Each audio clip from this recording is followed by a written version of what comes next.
হাজিরিন, মুসলমানদের হক নিয়ে আলোচনা হচ্ছে।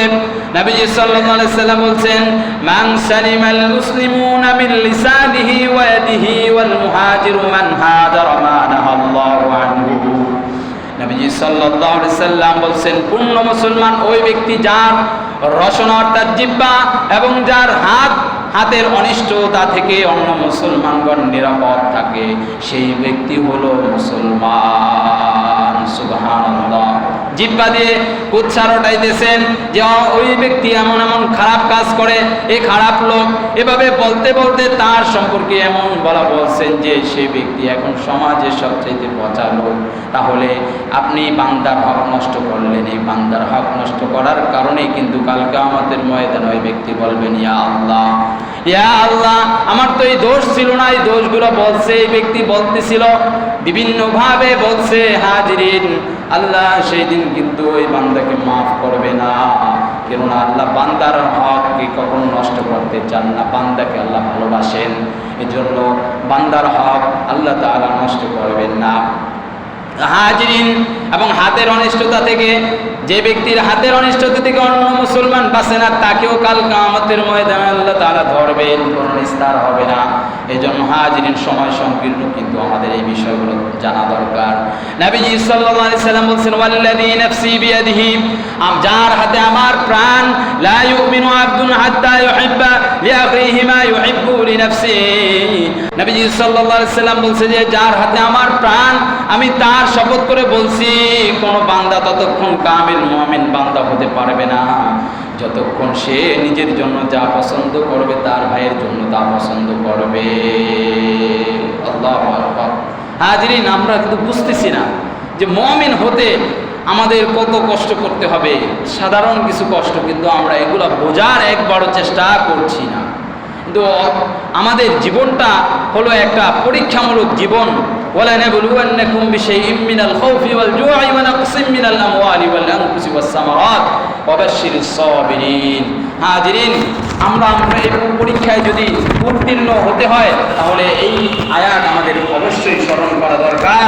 আল্লাহ রাব্বুল আলামিন আসরের কসম খেয়ে বলেছেন, ওয়াল আসরি ইন্নাল ইনসানা লাফি খুসর ইল্লাল্লাযীনা আমানু ওয়া আমিলুস সালিহাতি ওয়া তাওয়াসাউ বিল হাক্কি ওয়া তাওয়াসাউ বিস সাবর।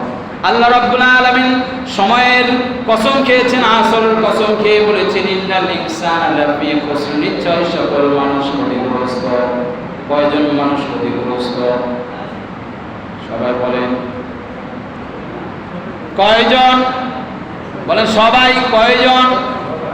বলেন না, সবাই। কয়জন? সবাই ক্ষতিগ্রস্ত। কে বলেছেন? আল্লাহর নাম বলতে পারেন। কে বলেছেন? আল্লাহ বলেছেন। আহা মানুষ, কে বলেছেন? কে বলেছেন? আল্লাহ বলেছেন সকল মানুষ ক্ষতিগ্রস্ত। কিন্তু ইল্লাল্লাযীনা আমানু, যারা ঈমানদার হয়েছে, ঈদে মুমিনের বৈশিষ্ট্যগুলো পালন করেছে, ওয়া আমিলুস সালিহাত, এবং সৎ কাজ করেছে, ওয়া তাওয়াসাউ বিল হক, এবং মানুষদেরকে হকের পথে ডাকছেন, হকের উপদেশ দিয়েছেন, ওয়া তাওয়াসাউ বিস সবর, এবং সবরের উপরে প্রতিষ্ঠিত ছিলেন। সুবহানাল্লাহ। কয়জন? এই চার শ্রেণীর মানুষ, অর্থাৎ চারটা বৈশিষ্ট্য একটা মানুষের মধ্যে সেট করলে এই মানুষটা আর ক্ষতিগ্রস্তের মধ্যে নয়। এখন দেখেন, আপনি কি পরিপূর্ণ মুমিন হতে পারলেন? আপনার দ্বারা কি আমলে সালেহ হচ্ছে? আপনি কি মানুষদেরকে হকের কথা বলতেছেন? এরপর ওয়াতাওয়াসাউ বিস সবর, এবং আপনি কি সবরের কথা বলতেছেন, মানুষদেরকে উপদেশ দিচ্ছেন সবর নিয়ে, নিজে সবরের উপরে প্রতিষ্ঠিত হচ্ছেন। যদি এই চারটা বৈশিষ্ট্য আপনার মধ্যে হয়, তাহলে আপনি আর ক্ষতিগ্রস্ত নয়। বলুন সুবহানাল্লাহ। আল্লাহ তাআলা আমাদেরকে কত সুন্দর চমৎকার ভাবে বলেছেন, আমরা এই চারটা বৈশিষ্ট্য আমাদের মধ্যে সেট করব। কেমন বৈশিষ্ট্য?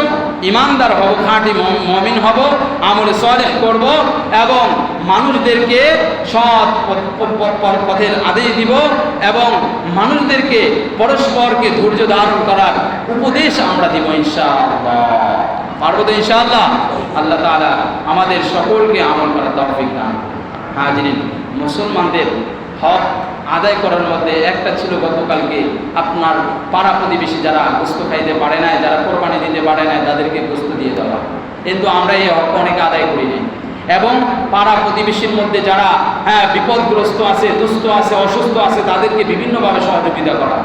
সবাই কিন্তু টাকা নেবে না, কোনো ব্যক্তি বুদ্ধি নিবে, পরামর্শ নিবে, কোনো ব্যক্তি আপনার একটু আপনি একটু ধরে তাকে একটু উপরে উঠিয়ে দিবেন, কোনো ব্যক্তির জন্য সুপারিশ করবেন। এভাবে অনেকভাবে আপনি মানুষদেরকে সহযোগিতা করতে পারেন। কিন্তু সমাজের এক শ্রেণীর মানুষ আছে, মানুষদেরকে ক্ষতি করতে থাকে আর পাশে আমরা বসে তাকিয়ে থাকি। শক্তি সামর্থ্য সব আছে, বলে যে না আমি যদি এগুলো বলি তাহলে আমারই বিপদ, দরকার কি বিপদ দেয় কার? আরে ভাই, বিপদ কতদিন? আপনার জন্য বিপদ কতদিন থাকবে? আপনার মৃত্যু পর্যন্ত, এরপর আর বিপদ নাই। আপনার ছেলে সন্তানের জন্য বিপদ না, সেগুলো প্রত্যেকের বিপদ প্রত্যেকের কাছে, কিন্তু আপনাকে সব কাজগুলো করে যেতে হবে, কিন্তু আমাদের দ্বারা হয় না। তো বান্দার হকের মধ্যে আরও অনেকগুলো কাজ রয়েছে।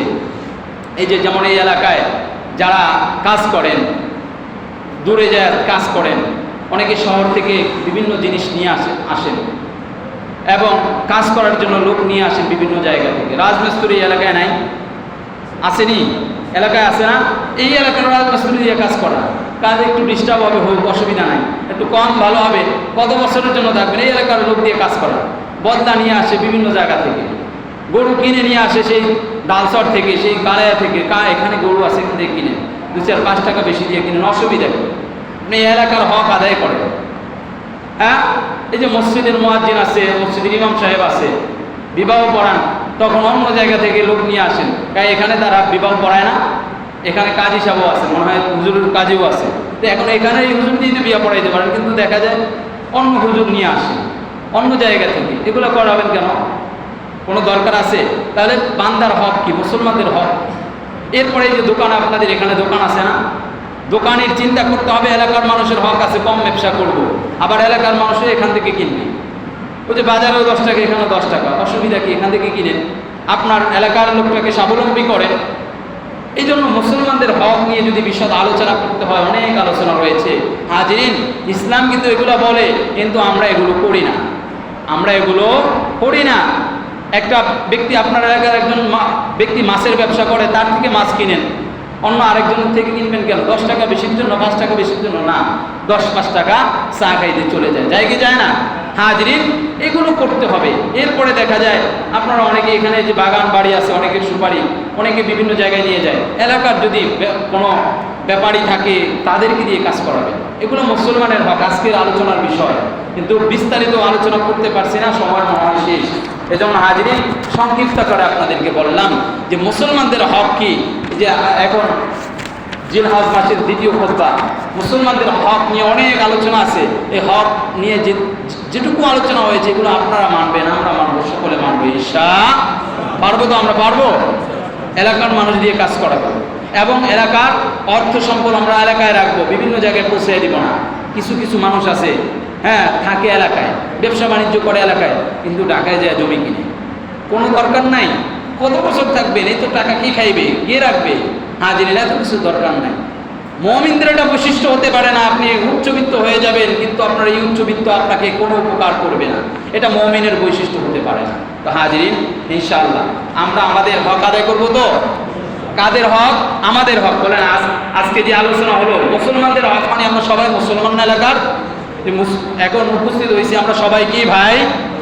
সবাই বলি কি? আমরা মুসলমান। তাহলে আমরা আমাদের হক আদায় করব। আমরা কাদের হক আদায় করব? আমরা আমাদের হক আদায় করব ইনশাআল্লাহ। আল্লাহ তাআলা আমাদেরকে তৌফিক দান করুন। সকলে বলি আমিন। ওয়া আখিরু দাওয়ানা আনিল হামদুলিল্লাহি রাব্বিল আলামিন।